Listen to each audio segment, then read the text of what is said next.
218 teachings of the lake-born Vajra of Orgyen. Teachings of the lake-born Vajra of Orgyen. On yet another occasion, I met the glorious lake-born Vajra and asked him, O omnipresent Lord and primordial protector, why are there teachings on the generation and accomplishment of BUDDHAHOODs, celestial palaces, and deities? He replied, these worlds that extend throughout space are the outer Rudra of the reified view of the self.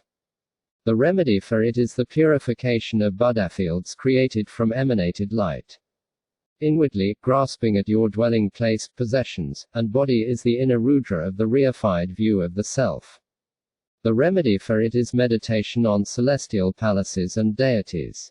At all times and in all circumstances, the cohesive, uninterrupted latent consciousness of that which appears as a self called I is the secret Rudra of the reified view of the self.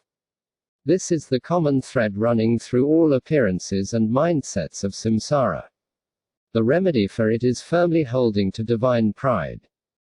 On yet another occasion I met the glorious lake-born Vajra, the illusory body of primordial consciousness, and asked him, O omnipresent Lord and primordial protector, why are there teachings on the generation and accomplishment of BUDDHAHOODs, celestial palaces, and deities? The teacher replied, those three stages of generation are taught as remedies for the three Rudras. The ground of being, the uniform pervasiveness of the panoramic sweep of space, is obscured due to not knowing that the nature of your own face is the nature of the kayas and facets of primordial consciousness, and this leads to reification of things as being truly existent. The Shugatagarbha appears as earth, water, fire, and air. The appearance of flesh as the earth element, blood as the water element, warmth as the fire element, breath as the air element, the mind as the space element, the white and red elements as the sun and moon, the channels as Rahula, and the configurations of thoughts as the planets, stars, and so on is the outer Rudra of the reified view of the self. The remedy for it is the purification of appearances as BUDDHAHOODs. Inwardly, grasping at your dwelling place, possessions, and body is the inner Rudra of the reified view of the self. The remedy for it is meditation on celestial palaces and deities. At all times and in all circumstances, the cohesive, uninterrupted latent consciousness of the I, appearing as the self is the secret Rudra of the reified view of the self.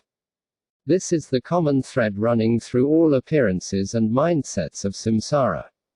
The remedy for it is firmly holding the pride of being the deity.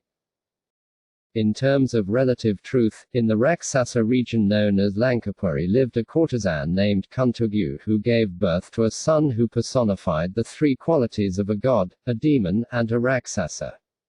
This devil, named Matram Rudra, was an uncouth being with 3 heads, 6 arms, 4 legs, and 2 wings. As soon as he was born, he killed and devoured his mother, and after 49 days he grew to adulthood and gained mastery over the desire realm. Killing men whenever he saw them and raping women whenever he saw them, he set out to destroy the Buddha's teachings. At that time, according to one version, the teachings of all the jinnas and the enlightened activities of the Shugatas of the 3 times were simultaneously unified and generated as the deity Hayagriva and his consort Vajravarahi, who liberated Rudra, or according to a second version, he was liberated by the great Heruka. Be that as it may, ultimately, the ground Shugatagarbha, the source of all of samsara and nirvana, is represented as the mother. The sun, known as the Rudra of the reified view of the self, who is an appearance contributing to 3 kinds of ignorance, arises as the Rudra of grasping at the I. The statement that he devours his mother means that this obscures your own face as the ground of being. His 3 heads represent the 3 poisons. His 6 arms represent the 5 poisons and avarice. His 4 legs represent the 4 modes of birth. His 2 wings represent dualistic grasping. The statement that he gained mastery over the desire realm means that you revolve within the 3 realms of samsara and rove about without obstruction. The assertion that he was finally liberated by Heruka means that when non-conceptual primordial consciousness of ultimate reality manifests as Heruka, the kaya of pristine awareness, ignorance is liberated into non-objectivity. In short, the whole of the world of appearances of samsara and nirvana consists of the appearances manifesting to one individual. Therefore, when a yogin inserts his energy mind into the central channel, as outer signs of this, the sun and moon are simultaneously inserted into the mouth of Rahula, and there are 6 kinds of earthquakes, 5 kinds of sounds, and 2 expansions of halos.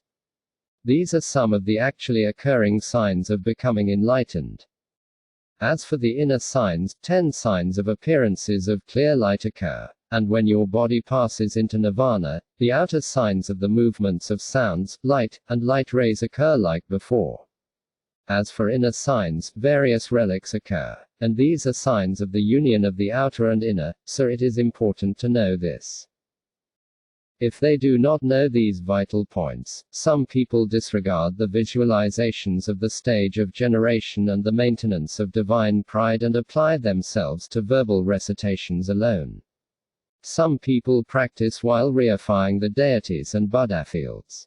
But since it is impossible to achieve enlightenment in those ways, recognize these vital points. With these words, he disappeared. Some people, not knowing these secret, vital points, disregard the visualizations of the stage of generation and the stability of divine pride and apply themselves to verbal recitations alone, but by so doing they will never achieve enlightenment. As the great Orgyen states, perform the recitations with unwavering samadhi. For if you are distracted elsewhere, results will not arise, even if you recite for an eon. Thus, this samadhi is extremely important. Some people reify the deities and Buddha fields as being autonomously and truly existent, and if they actualize peaceful deities, they are led astray to the form realm. If they actualize wrathful deities, they are led astray to rebirth as Maras, Matram Rudras, and so forth. Thus, it is impossible for a so-called deity to be autonomously existent. Deities are generated from your own single-pointed consciousness, and if they are assiduously actualized, they are realized, since the basis of realization is already within you. With these words, he disappeared.